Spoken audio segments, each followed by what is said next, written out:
Hello guys, welcome to my channel. Episode की शुरुआत पार्थ से होती। वो रास्ते में रहता है, सोचता है कि काश टेनी बड़ौदा आने का फैसला कर ले। हो सकता है कि उसे वहाँ अपनी याद आ जाए घर पर। फिर इकबाल फैसला करता है कि टेनी को जांच के बारे में पता नहीं लगना चाहिए और वो नॉर्मल रहने का फैसला करता है। वो फिर किचन में पराठा बनाता है, वहाँ पे अम्मी आती है। फिर वो खुद से दोषी महसूस करती है कि उन्होंने खाला की बात सुनी और वो इकबाल से माफ़ी मांगती है। वो टेनी के अतीत के बारे में टेंशन में नहीं है, अगर इससे कोई फ़र्क नहीं पड़ता। वो खुद को और टेनी को खुशकिस्मत कहती है कि उनके जीवन में इकबाल जैसा कोई इंसान है। टेनी अपने कमरे में एक सोफे पर लेटी रहती है। फिर वो पार्थ को लेकर परेशान रहती है। वो किसी की कमरे में आने की आहट सुनती है और बिस्तर पर लेट जाती है जैसे वो सो गई हो। इकबाल चाय को कमरे में लेकर आता है और देखता है कि सूरज उसके चेहरे पर आ रहा है। उसने फिर पर्दे बंद कर दिए। वो सोचता है कि टेनी कितनी मासूम है और उसे जगाने के लिए वो उसे गुड मॉर्निंग बोलता है। टेनी पूछती है कि आज इतनी जल्दी उसे क्या हुआ। इकबाल थोड़ा फिर काव्यात्मक रहता है। फिर वो टेनी को बताता है कि खाला और रशीदा आज सुबह जल्दी निकल गए हैं। टेनी पास के एक सोफे पर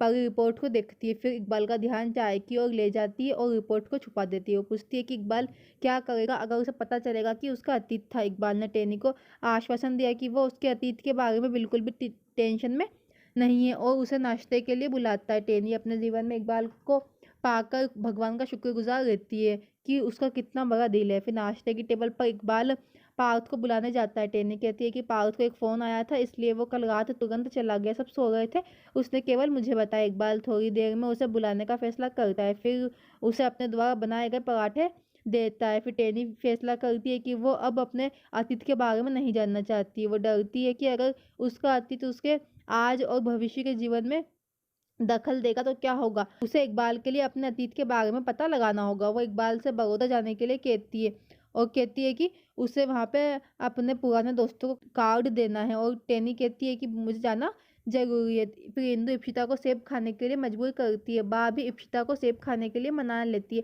इप्शिता जोर देकर कहती है कि जब उसके पापा आएंगे तभी वो खाएगी। पार्थ घर पहुँचता है। वो इप्शिता को सेब खत्म करने के लिए भेजता है। इंदु पूछती है कि क्या टेनी भी उसके साथ वापस आई है। पार्थ को यकीन था कि वो यहाँ पे ज़रूर आएगी। टेनी इकबाल को मना लेती है और उसे बड़ौदा जाना होगा।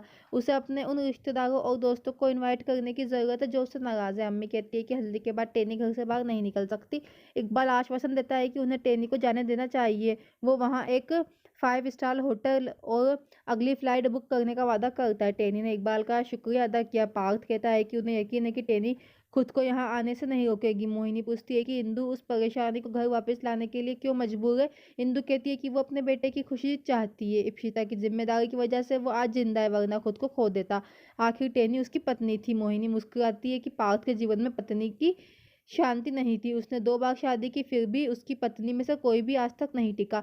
बा मोहिनी को इतना कड़वा बोलने पर डांटती है। मोहिनी पूछती है कि क्या पार्थ उससे दोबारा शादी भी कर पाएगा। बा मोहिनी की बात मान जाती है, लेकिन बा को उम्मीद थी।